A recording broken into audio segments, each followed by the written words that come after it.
Hey everyone, welcome back. If you're tuning in for episode 267, we're diving into a crucial decision for your 2025 investments. Vanguard Mutual Funds versus Vanguard ETFs. Which one is right for you? Let's break it down step by step so you can make an informed choice. First, let's clarify what these are. Vanguard Mutual Funds are professionally managed investment pools that buy a mix of stocks, bonds, or other assets. You buy shares at the end of the trading day, and they're great for hands-off investors.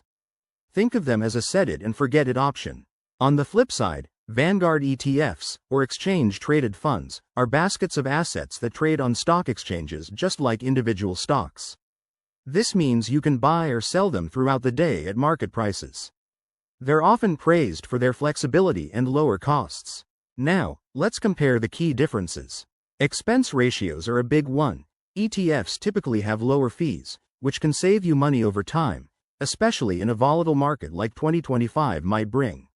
Mutual funds, however, often come with higher management fees but might include features like automatic dividend reinvestment, making them easier for beginners. Liquidity is another factor. ETFs shine here because you can trade them anytime the market is open, whereas mutual funds only process trades once a day. Plus, ETFs are usually more tax efficient due to their structure, potentially reducing your capital gains taxes. So, which should you choose? It depends on your style. If you're a day trader or want maximum flexibility and cost savings, go with ETFs. But if you prefer simplicity, professional management, and don't mind slightly higher fees, mutual funds could be your pick. Always align this with your risk tolerance and long-term goals. 2025 is just around the corner, after all. Remember, this isn't personalized advice, so consult a financial advisor. Thanks for watching. Hit that like button and subscribe for more investment tips.